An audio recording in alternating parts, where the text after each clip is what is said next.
نحمده ونصلي على رسوله الكريم أما بعد فقال الله تبارك وتعالى في كلامه المجيد والفرقان الحميد أعوذ بالله من الشيطان الرجيم بسم الله الرحمن الرحيم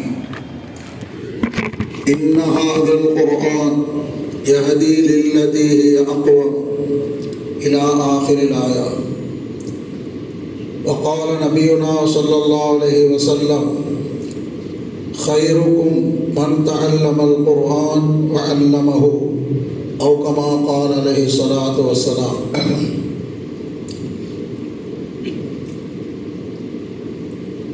بزرگان محترم، عزیزان گرامی، اس مبارک موقع پر آپ حضرات کی خدمت میں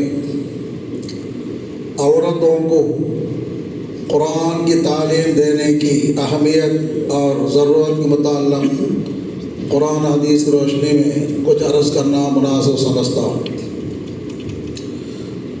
گزشتہ جمعے میں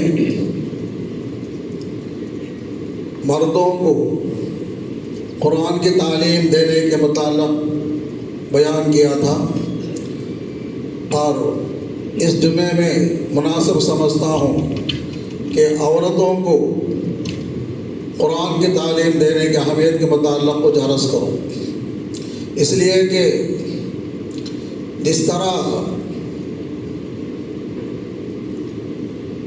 مردوں کو قرآن کی تعلیم دینے کے مدرسے رمضان کے بعد شوال کے مہینے میں کھلتے ہی، اسی طرح عورت بچیوں کی تعلیم کے لیے نسوان مدرسہ بھی جو ہے رمضان کے چھٹی کے بعد کھلتے ہی، اس لیے ہم جو عورتوں کے ماں باپ ہیں، عورت بچیوں کے ماں باپ ہیں، ان کو چاہیے کہ اپنی بچیوں کو نسوان مدرسہ بھیجنے کی کوشش کریں، اور نسوان مدرسے کو بھیجنے کی ضروری اسی وقت سمجھیں گے جب کہ علم دین کی اور قرآن کی اہمیت ماں باپ کے دل میں پیدا ہو جائے۔ اس لیے ضروری سمجھتا ہوں کہ اس جمعے میں عورتوں کو، عورت بچیوں کو قرآن کی تعلیم کی ضرورت کے متعلق کچھ عرض کرو۔ جو حضرات یہاں پر بیٹھے ہوئے ہیں، آپ لوگ اردو اچھے طرح جانتے نہیں، مجھے جو بولتا سمجھ میں آتا ہے کیا؟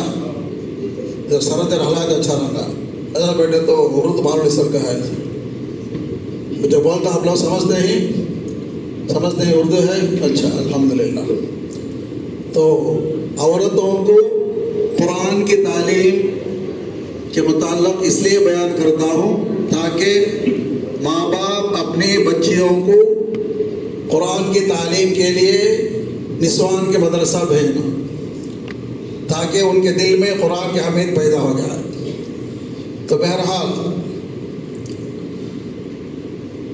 مردوں کو اور مرد بچوں کو قرآن کی تعلیم دینا جتنا ضروری ہے، اس سے بڑھ کر ضروری جو ہے عورتوں کو اور عورت بچیوں کو قرآن کی تعلیم دینا ضروری ہے، کیونکہ اللہ تبارک و تعالیٰ عورتوں کو ایک خاص درجہ دیا ہے، ایک خاص صلاحیت دیا ہے، ایک خاص فضیلت دیا ہے۔ وہ صلاحیت اور وہ فضیلت، وہ درجہ مردوں کو نہیں ہے۔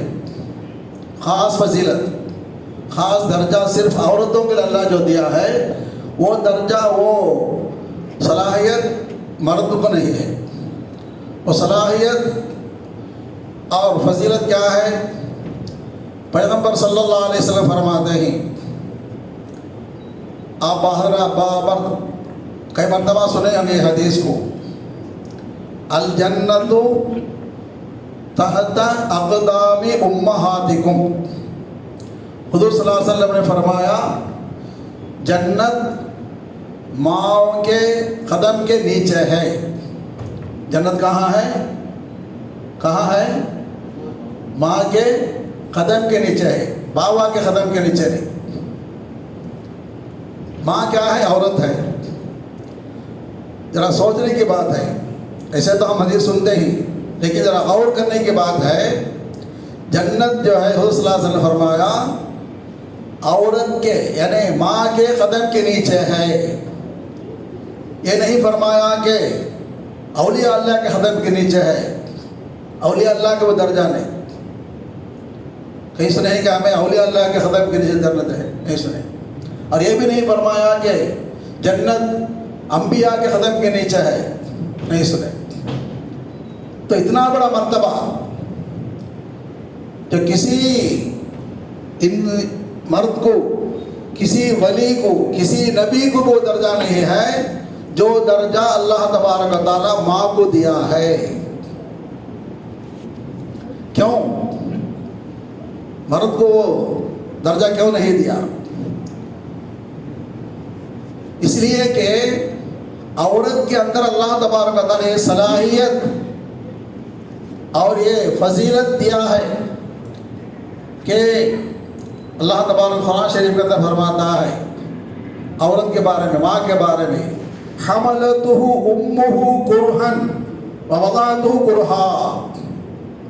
دنیا میں جتنے بھی بچے پیدا ہوتے ہیں، چاہے وہ معمولی انسان ہو، بزرگان دین ہو، اولیاء اللہ ہو، انبیاء کرام ہو، کوئی بھی بچہ جو پیدا ہوتا ہے ماں کے پیٹ سے پیدا ہوتا ہے.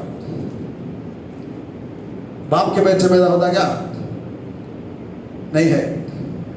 تو اللہ فرماتا ہے عورت کو اللہ تبارک تعالیٰ صلاحیت دیا ہے کہ جو بچہ پیدا ہوتا ہے دنیا میں، صرف آدم علیہ السلام اور حوا علیہ السلام کے علاوہ جتنے بھی قیامت تک انسان پیدا ہوں گے، چاہے وہ انبیاء کرامی نہ ہو، کہاں سے پیدا ہونا؟ ماں کے پیٹ سے پیدا ہونا.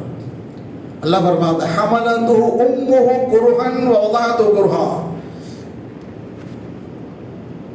جب بچہ ماں کے پیٹ میں رہتا ہے تو اس کو کتنی مشقت ہوتی ہے، کتنی تکلیف ہوتی ہے. اللہ فرماتا ہے حملتہ امہ کرہا. جو تکلیف ہوتی ہے وہ تکلیف نہ معلوم ہے. اللہ خود بولتا ہے حملتہ امہ کرہا، مشقت کے ساتھ، تکلیف کے ساتھ بچے کو برداشت کرتی ہے. ووضعتہ کرہا، اور جب اسے جچکی ہوتی ہے، اللہ اکبر کتنی تکلیف. وہ تکلیف اللہ کو معلوم نہ معلوم ہے. اللہ فرماتا ہے ووضعتہ کرہا، مشقت کے ساتھ، تکلیف کے ساتھ بچہ پیدا ہوتا ہے. اتنا ہی نہیں، جب بچہ پیدا ہو جاتا ہے تو اس کی غذا کہاں رکھا ہے؟ اللہ تبارک تعالیٰ ماں کے چھاتی میں رکھا ہے. وَحَمْلُهُ فِصَالُهُ 30 شَهْرًا. 2 سال تک بچے کی غذا کہاں ہے؟ ماں کے چھاتی میں ہے. تو جتنا تعلق ماں سے ہے بچے کو، اتنا تعلق باپ سے نہیں ہے. تو اس لیے جب ماں نیک ہے، صالح ہے، دیندار ہے تو اس کا اثر بچوں پر پڑتا ہے. اگر ماں نیک نہیں ہے، بدکار ہے، تو اس کا اثر بھی بچے پر پڑتا ہے. قرآن میں خود ایک دلیل ہے اس کے لیے. قرآن دلیل ہے اس کے لیے. اللہ تبارک تعالیٰ 2 قسم کے ماؤں کو بیان کرتا ہے. ایک وہ ماں ہے جو نبی کی بیوی ہونے کے باوجود، نبی کی بیوی جب بچے کی ماں بنتی ہے، بدکار ہے، دیندار نہیں ہے. وہ کون ہے؟ نوح علیہ السلام کی بیوی. نوح علیہ السلام نبی ہیں لیکن ان کی بیوی ایمان نہیں لائی، کفر میں آخر تک. ان کا جو بچہ پیدا ہوا لڑکا جس کا نام ہے کنعان، وہ بھی ایمان نہیں لایا.